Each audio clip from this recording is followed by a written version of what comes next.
Saya senang sekali bisa berada di tempat ini, satu kesempatan yang saya sangat luar biasa. Terima kasih Haji. Ya, saya sudah lama kenal Haji. Tahun berapa ya? Tahun berapa waktu itu? 2005. Masa 2005? Oke, 2005 saya mulai merintis lagi gereja ini bersama Sekolah Jogja, bersama dengan Pak Berta, ada Aji juga, ya. Dan sekarang saudara sudah kumpul di tempat ini dan melihat saudara merupakan satu sukacita sendiri. Apalagi mulai ketemu dengan Pak Eko ya. Di Purwokerto juga demikian. Saya berjumpa dengan Pak Eko. Purwokerto juga saya terlibat di dalam perintisan di sana. Dan berjumpa dengan dia di sini. Kembali lagi berjumpa dengan Pak Eko. Senang sekali. Nah, tadi pagi saya diajak makan oleh Pak Eko di Soto Pak Soleh. Ya. Katanya di sini ada Gus Dur, ada Amin Rais makan di situ, dan ditambah ada saya juga di situ. Dan di tengah perbincangan bersama dengan Pak Eko, maklum saudara sudah mulai tua, jadi bicaranya tentang anak-anak, sekolah anak-anak. Ya, Pak Eko bercerita tentang ada sekolah di Jogja, bagaimana sekolah memburu siswanya, gitu ya, dengan harga yang mahal, dengan fasilitas yang mumpuni dan semua diberikan supaya orang tertarik berada di dalam sekolah tersebut atau siswa-siswa orang tuanya mau menyekolahkan anak di tempat tersebut. Lalu Pak Eko juga berkata demikian bahwa ada satu sekolah yang habis anggota siswanya, gitu ya, habis.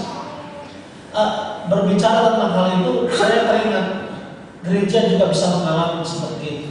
Kami berbicara tentang gereja pada akhirnya, bahwa demikian ada banyak persoalan di dalam gereja dan gereja saling menawarkan berbagai hal. Gereja juga menjadi jor-joran untuk bisa menarik orang, menarik jemaah.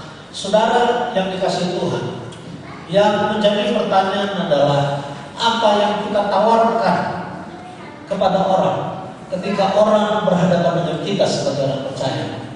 Apa yang saudara tawarkan di dalam gereja ini? Apakah saudara akan menawarkan program supaya orang tertarik? Atau saudara menawarkan fasilitas yang baik supaya orang tertarik? Atau saudara berkata bahwa kami mempunyai musik yang sangat handal sehingga orang tertarik dengan apa yang saudara tawarkan? Atau saudara berkata begini, penyembahan kami luar biasa sekali, orang akan mengalami mujizat dan lain sebagainya. Apakah itu yang kita tawarkan kepada orang-orang supaya mereka mau menjadi percaya dan bergabung dengan kita? Kalau itu yang kita tawarkan, maka kita tidak akan ada bedanya dengan orang-orang yang seperti tadi saya katakan. Sekolah-sekolah yang berusaha sedemikian rupa untuk menarik siswanya dengan menawarkan segala sesuatu, dan pada akhirnya bermuara kepada bisnis murni. Saudara bayangkan, apakah itu sekolah yang sesungguhnya? Apakah tidak ngeri kalau anak kita masuk ke tempat itu dan nilai kemurnian bisnis ini yang menjadi bagian? Dan gereja juga bisa jadi demikian, saudara. Nilai apa yang kita tawarkan kepada orang-orang? Apakah kita mau bergabung dengan sebuah gereja, kelompok orang percaya yang menawarkan segala sesuatu yang seperti saya sebutkan tadi, sehingga akhirnya bermuaranya kepada bisnis juga pada akhirnya. Saudara, waktu saya mengawali bergabung dengan masa depan saudara, berjumpa dengan almarhum Bapak Yeremia dan menceritakan bagaimana visi gereja ini, bagaimana dia menawarkan kepada kami ada gereja ini. Dia tidak menawarkan atau dia tidak membagikan tentang fasilitas, karena pada waktu itu masa depan belum ada yang mempunyai gedung. Dia tidak menceritakan bagaimana musik, karena saudara, Hampir semua gereja punya musik yang bagus. Bahkan ada banyak gereja yang punya musik yang sangat cantik. Dia tidak menawarkan hal ini. Yang dia tawarkan kepada kami adalah hidup kekristenan yang sesungguhnya. Itu yang dia tawarkan. Itu yang membuka kami untuk bisa bergabung dan masa depan cerah, karena ada sebuah alternatif kehidupan yang sebenarnya. Sebuah pilihan yang tepat bahwa inilah cara hidup seorang percaya yang sebenarnya. Dan ini yang membuka kami untuk masuk di dalam masa depan cerah, menerima visi daripada masa depan cerah, bukan karena fasilitas, bukan karena program, bukan karena sesuatu musik yang indah dan lain sebagainya, tapi karena kehidupan yang ditawarkan. Beliau menawarkan kehidupan kekristenan, dan itulah saudara nilai yang paling tertinggi yang bisa diberikan oleh gereja dan orang percaya. Kehidupan yang seperti dikehendaki oleh Allah. Saya mau bertanya kepada saudara, ketika saudara berjumpa dengan pohon anggur, apakah yang saudara cari? Lalu apa yang saudara cari? Anggurnya. Nah, sekarang pertanyaannya, ketika orang berjumpa dengan saudara, ketika orang berjumpa dengan kekristenan, apa yang orang ingin cari? Apa yang saudara mereka berjumpa dengan saudara? Apakah yang mereka cari dari kehidupan kita? Apakah mereka melihat saudara sebagai sebuah uang? Wah, ini orang patut didekati karena uangnya banyak. Wah, ini karena punya potensi. Atau mereka mencari kekristenan sesungguhnya dalam kehidupan kita? Hidup kekristenan. Bagaimana saudara menjalani hidup? Bagaimana saudara menantang bahaya? Bagaimana saudara menjalani kehidupan yang penuh dengan persoalan dan melewatinya dengan baik? Bukankah itu yang dicari oleh orang ketika mereka berjumpa dengan kita? Sehingga gereja pun juga harus demikian. Dalam brosur saudara harus menawarkan bagaimana kehidupan kekristenan yang sesungguhnya. Hidup, cara hidup orang percaya yang sesungguhnya.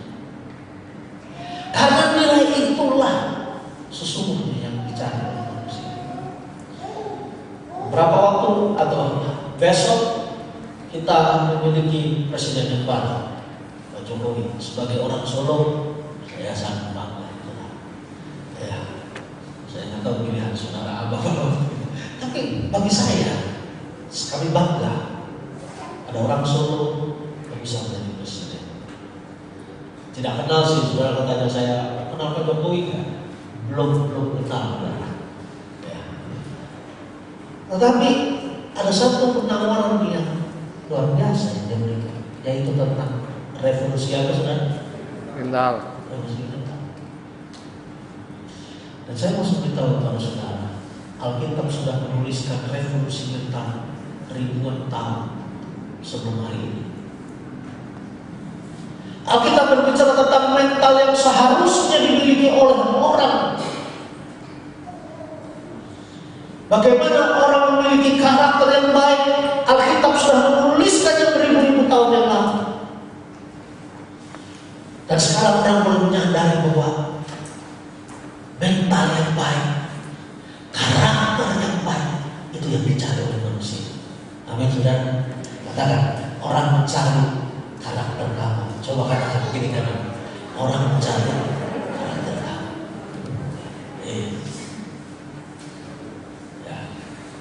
Ketika kita menikah, apakah yang saudara tahu? Saya punya staf, saya tanya begini, kamu kenapa kamu mau menikah sama dia? Cantik sih om. Wah ya, saya senang dengan yang rambut panjang. Kamu bisa aja sih. Dulu yang rambut pendek juga mau. Ya kan gitu ya.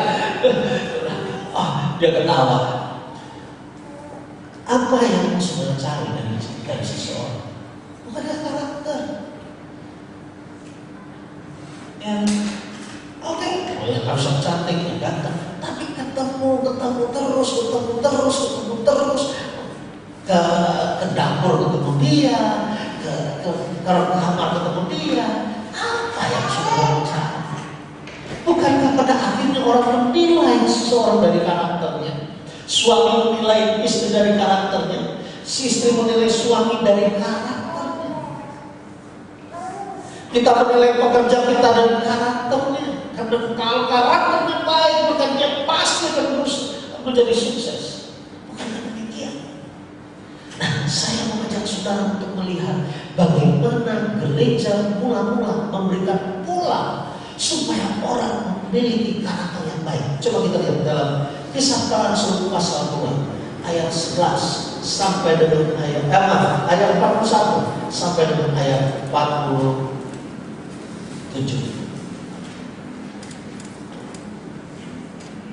Saya membaca 41, saudara 42. Saya membaca 43, saudara 44 dan seterusnya secara bergantian.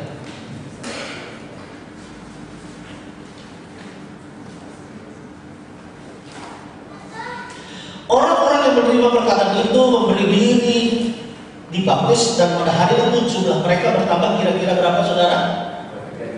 Jadi berapa jumlah jemaat mula-mula pada waktu itu? Berapa? Salah, 3.120. Ingat kalau mula-mulanya kan, ya, ditambahkannya 3.000. Mereka bertekun dalam pengajaran Stoma. Mungkin dulu saudara, 1, 2, 3.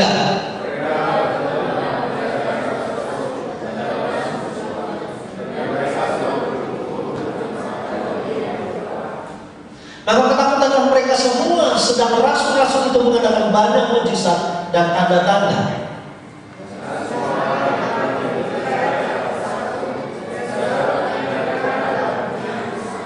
Dan selalu ada dari mereka yang menjual harta miliknya, lalu membagi-bagikannya kepada semua orang sesuai dengan keperluan masing-masing.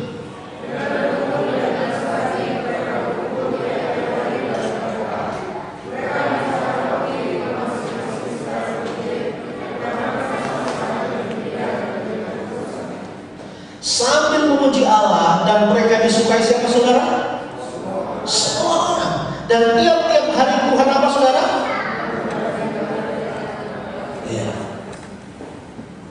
Inilah hidup yang berdampak. Kekristenan yang memberi dampak. Kehidupan yang memberi pengaruh, sehingga tiap-tiap hari jumlah mereka ditambahkan secara luar biasa. Mereka disukai oleh orang banyak. Kalau ayat sebelumnya pertama mereka ditakuti karena mujizat dan kuasa Tuhan yang luar biasa. Tetapi ayat terakhir berkata mereka disukai. Disukai karena apa? Karakter mereka, karena kehidupannya, dan mereka berhasil hidup membawa dampak. Mereka mengalami sebuah revolusi yang bernama revolusi mental, dan orang akhirnya mencari mereka, dan Tuhan bekerja ke dalam melalui hidup mereka, dan jumlah mereka, saudara, ditambahkan secara luar biasa. Gereja harus belajar dari pola ini, bagaimana membangun diri jemaatnya. Kita harus mengikuti pola yang dibuat oleh Alkitab. Allah menyediakan sebuah patron kepada kita untuk kita belajar mengikuti pola itu. Ketika kita mengikuti pola itu, maka kehidupan kita akan membawa dampak yang luar biasa. Saudara mau hidup membawa dampak? Halo, katakan, ayo hiduplah membawa dampak, hidup yang berdampak. Ya, zaman ini begitu sulit, saudara. Paulus berkata, saudara-saudara, kita hidup di hari-hari yang jahat, yang sukar. Dan kata sukar itu bahasa Yunaninya berarti bahaya atau ganas, saudara. Digunakan ketika orang gila dari Gadara itu mengamuk dengan segalanya itu. Dan Paulus pun berkata, dunia ini begitu jahat, begitu ganas, begitu berbahaya. Permasalahannya kita hidup di dalam dunia yang seperti itu, semakin berbahaya. Yang menjadi soal, kalau kita tidak kuat, bagaimana kita bisa membawa dampak? Oleh karena itu gereja jemaat di tempat ini harus dibangun dengan pola yang seperti ini. Paling tidak ada 4 hal, saudara, yang Alkitab ceritakan kepada kita. Yang pertama, Alkitab berbicara tentang pengajaran. Ya, kalau pengajaran pengajaran. Gereja harus dibangun dengan pengajaran. Saudara harus menjadi seorang murid. Saya senang sekali dengan doa daripada Pak Eko. Berikan kami seorang murid. Tidak hanya seorang murid. Murid itu mau belajar dan diajar. Mengapa pengajaran itu penting? Karena pengajaran itu menjadi dasar apa yang akan kita lakukan pada kehidupan sehari-hari. Pengajaran akan memperkuat iman kita untuk menjalani hidup kita, saudara. Kalau saudara tidak menerima pengajaran, maka saudara tidak akan kuat untuk menjalani hidup ini yang sebenarnya. Kuat dalam arti kata tidak jatuh, tidak kompromi, tidak berbuat dosa, kan demikian, saudara. Ya. Gereja harus memiliki pengajaran. Semangat saudara harus berani belajar menjadi seorang murid. Amin. Katakan jadi seorang murid. Kiri kanan katakan jadi seorang murid. Gimana caranya jadi seorang murid? Buku catatan, mencatat. Ya. Saudara, karena pengajaran yang kita lakukan berdasarkan firman Allah, dan firman Allah punya kuasa dalam mengubah. Pengajaran kita tidak dilandaskan atas pemahaman orang, bukan atas motivasi. Seperti kayak di TV, ada seorang hamba Tuhan berkata begini, Pak, dengar Pak di TV itu bagus sekali motivasinya, Pak. Sebentar, super. Gitu, pertanyaan yang super, kan gitu ya. Super, saudara, kita tidak dilandasi atas itu. Kita juga tidak mengajarkan tentang kata-kata mutiara. Bukan. Kita tidak diajarkan dari dongeng. Bukan. Saya ini orang Padang asli. Saya orang Minangkabau, saudara.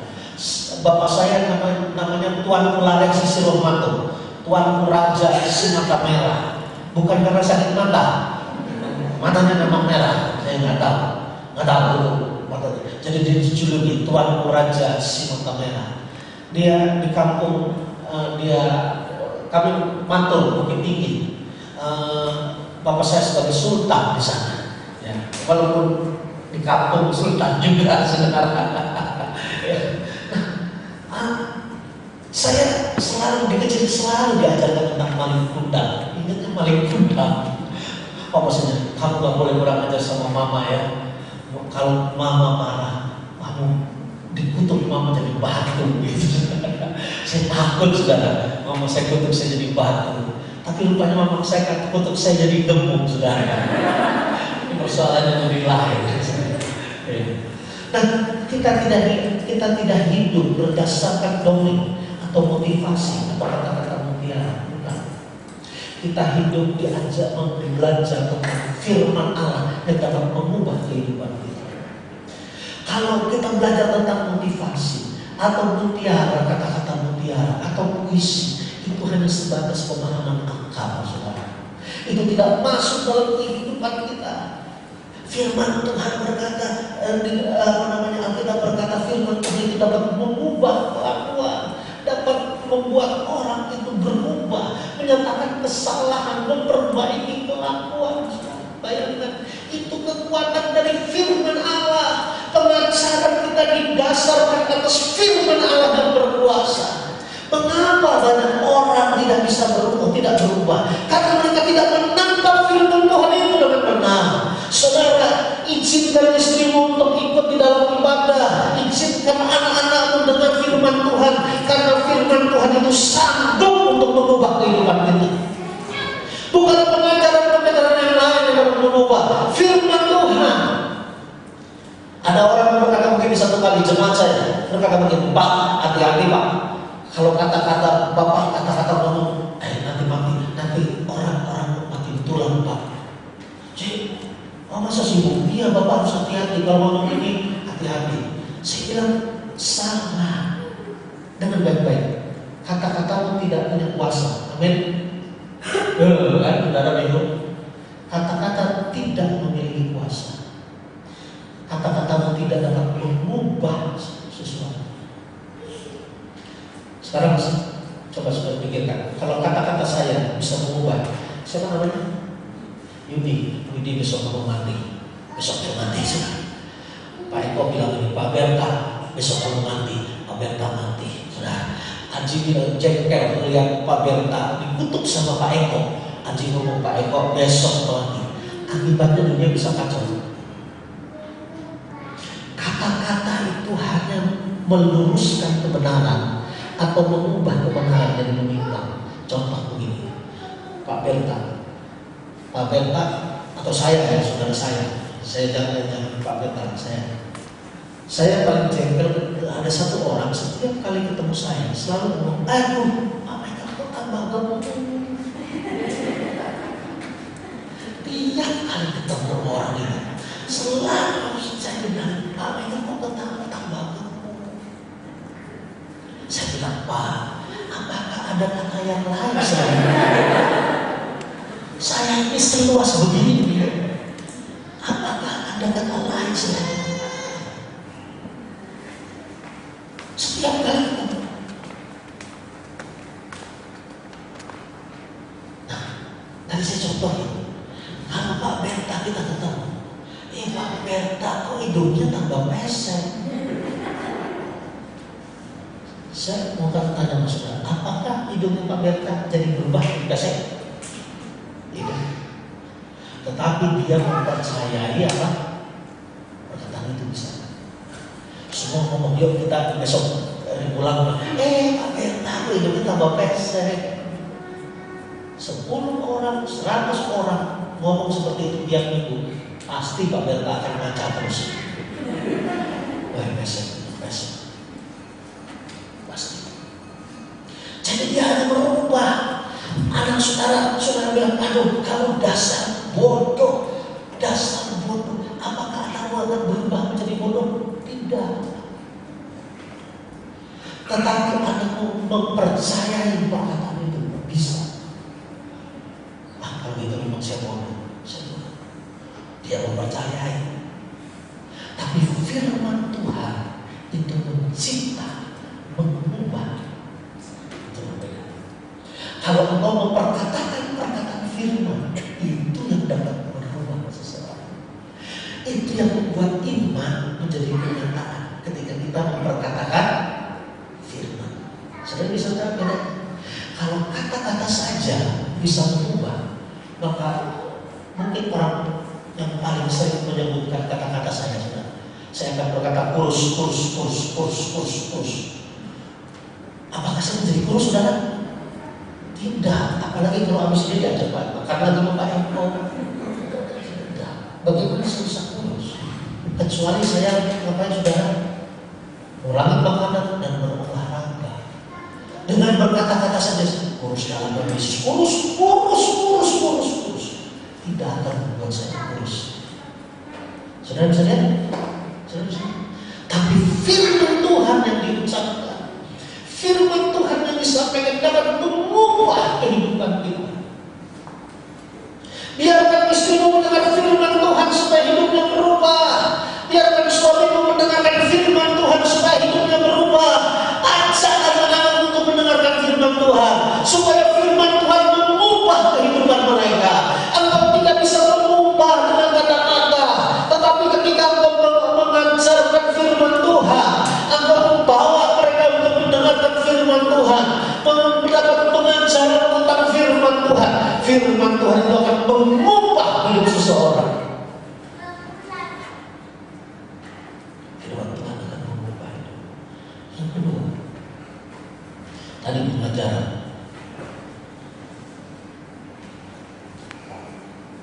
Bertekun dalam persekutuan. Saudara, pengajaran tanpa Itu sama dengan orang itu hanya informasi belaka. Kayak orang les sekolah, itu pengajaran tanpa persekutuan. Karena pengajaran itu memerlukan persekutuan supaya pengajaran dapat menerapkan pengajaran itu di dalam persekutuannya. Kalau enggak kita kayak les. Saudara Mas Yudi ya, Mas Yudi ditanya, Mas Yudi tadi pagi hari Minggu kemana?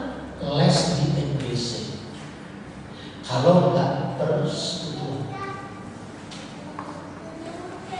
saudara-saudara, kalau cuma diberikan pengajaran tanpa saudara terlibat di dalam gereja, tanpa bersekutu, maka saudara cuma les. Karena mengajar memerlukan sebuah tempat untuk bisa menerapkan apa yang diajarkan itu, yaitu di persekutuan.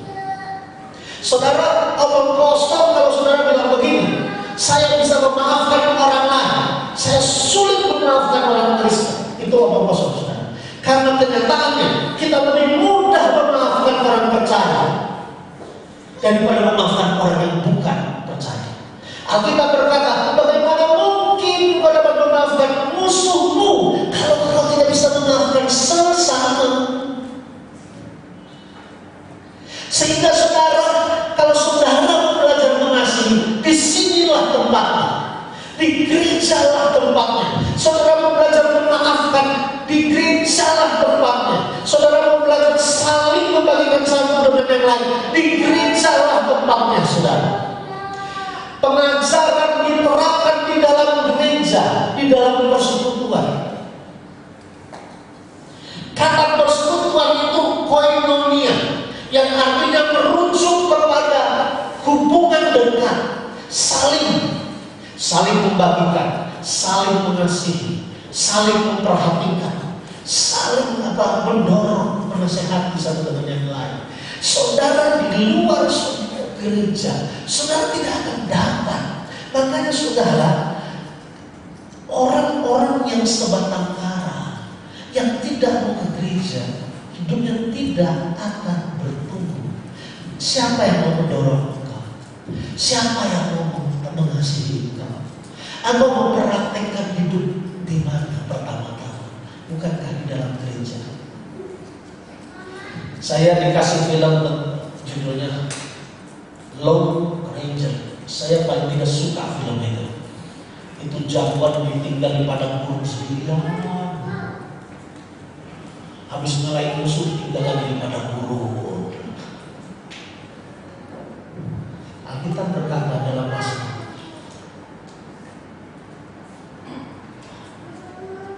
orang-orang yang sebatang kara, God took the solitaries in the families. Allah menaruh orang-orang sebatang kara di dalam keluarga supaya dididik, supaya bisa bersama, bahasanya bisa sama dengan yang lain. Ini membuat kita tidak bisa, saudara tidak akan pernah bisa keluar hanya nonton TV, tidak akan kuat. Saudara tidak kuat hanya mau mendengarkan kasih atau ke gereja, saya mau mendengarkan firman Tuhan dari radio, tidak akan kuat, saudara. Karena saudara harus saling. 2 Timotius 3, coba kita lihat. 2 Timotius 3, bisa ditampilkan 2 Timotius 3 ayat 1 sampai dengan 4.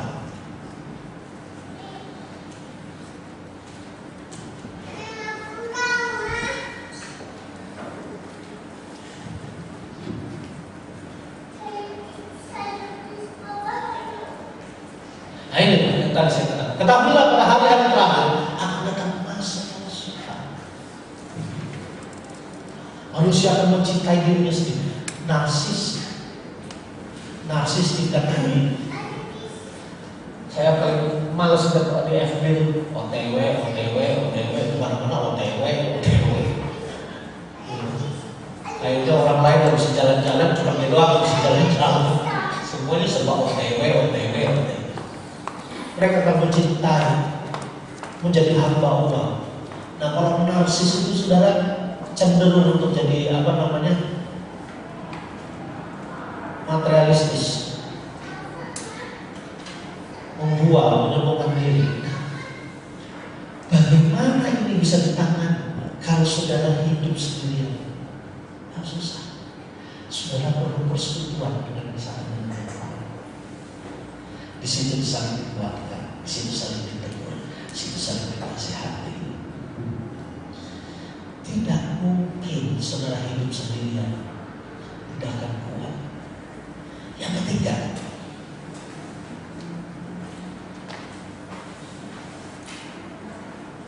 memecah-mecahkan roti.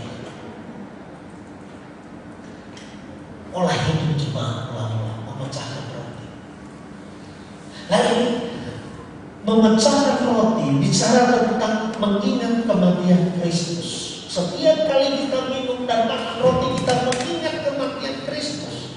Tetapi saudara, sejak Yesus mati dan gereja mula-mula terbangunkan, maka ada ditambahkan sesuatu ke dalam nilai yang ditambahkan, yaitu satu dengan yang lain terikat dalam harmonisasi tubuh Kristus, saling terikat.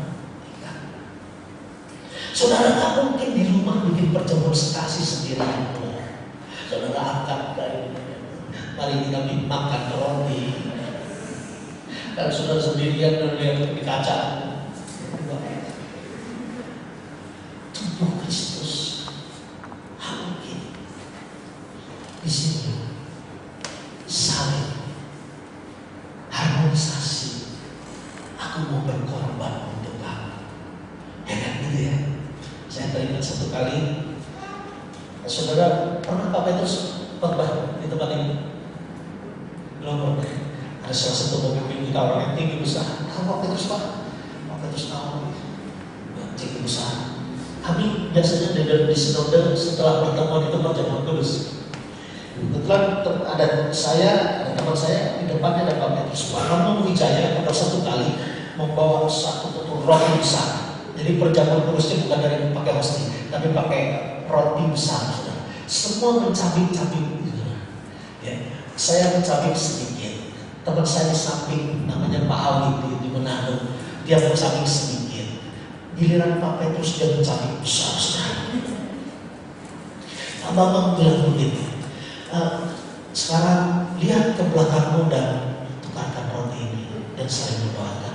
Saya dapatkan orang di depan saya tukarkan, sama-sama kecil.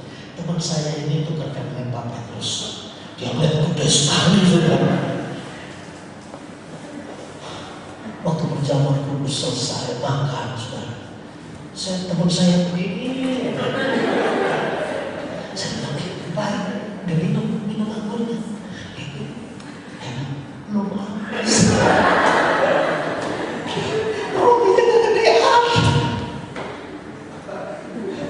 Jadi saran saya janganlah pakai tutur roti.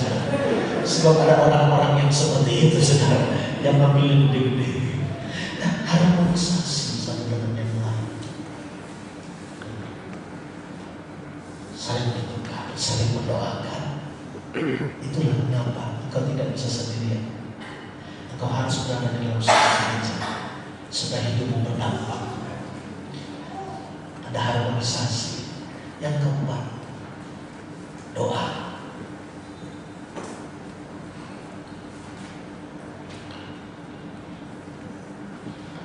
Gereja berdoa. Gereja harus memberi kesempatan untuk jemaat berdoa. Saling mendoakan, menaikkan syukur, doain orang sakit. Itu semuanya harus ada waktunya untuk berdoa. Tapi lebih daripada itu, saudara, di dalam gereja harus ada saling mendoakan satu dengan lain. Tidak membiarkan seseorang binasa, punya persoalan, tetapi dibantu saling mendoakan satu dengan yang lain. Engkau harus mendoakan. Karena begini saudara, begitu kita hidup melayani Tuhan, kita menjadi sasaran musuh. Sasaran tembak dari musuh.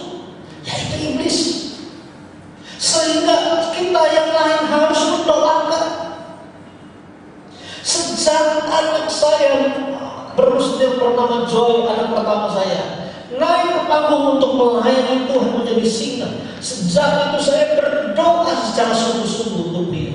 Karena saya tahu begitu dia melayani, dia menjadi sasaran dari kuasa kegelapan. Bukankah ada begitu banyak orang yang melayani di sini dan terhilang? Kemana mereka? Kemana mereka yang melayani dulu?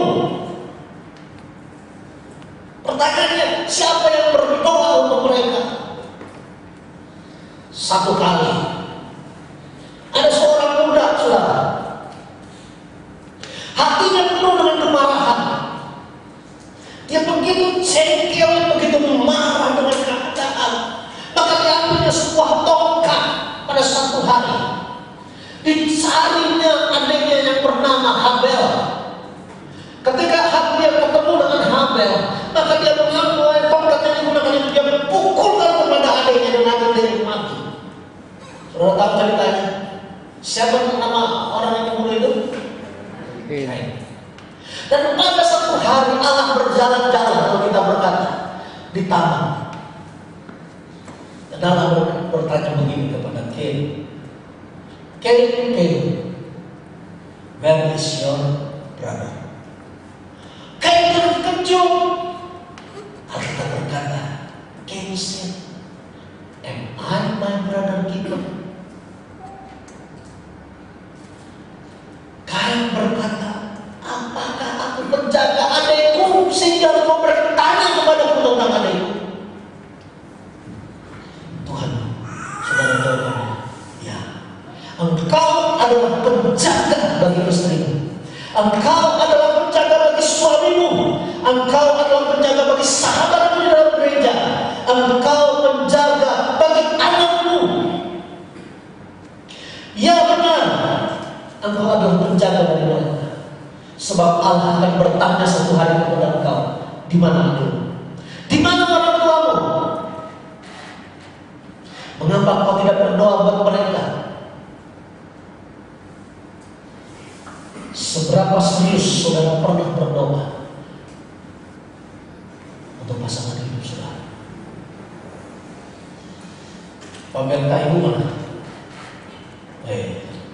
Sering saling mendoakan tuh, sering ngobrol bersama-sama.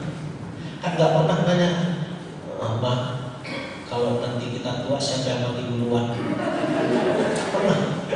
Pernah diskusi kan? Pernah Pak? Enggak, sekali-sekali diskusi. Mama aja deh. Apalagi apakah pimpinan rumah tangga?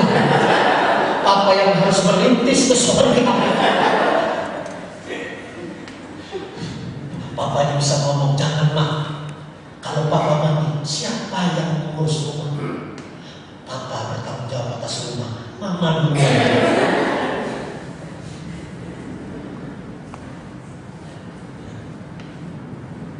Tidak seperti itu, sudah. Dari masa-masa tadi dijadikan lagu Bapak. Kalau Bapak putih, dia belum tahu rasanya putih rambut. Udah nyanyi. Tapi saya berharap melihat muslim ini belum putih sudah nangis ya. Udah memikirkan kematian. Kalimat yang terakhir adalah sampai Tuhan. Siap.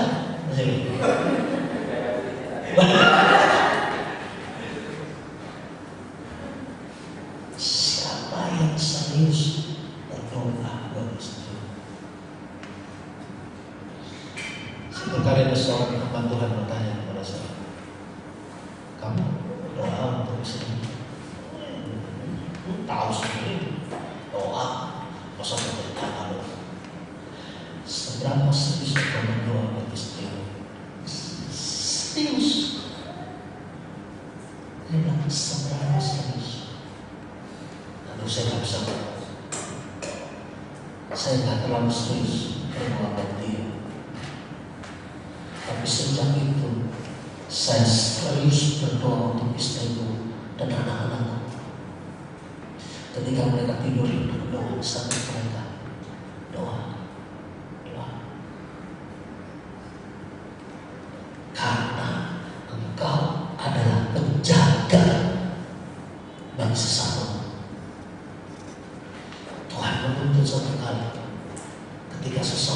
bilang,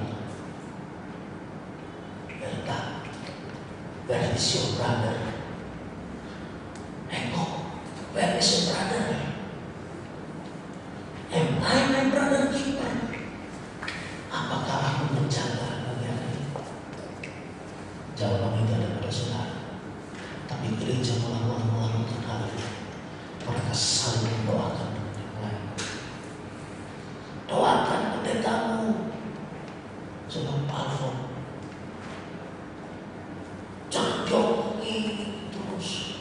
Alfon naik motor besar. Alfon kayak ceko aja. Alfon naik bebek beruang sirkus. Doakan. Saling mendoakan satu dengan yang lain. Amin, saudara. Dan Alkitab menutupnya dengan kata-kata, mereka disukai oleh orang banyak, dan jumlah mereka bertambah tiap-tiap hari. Amin, saudara. Hidup mereka berdampak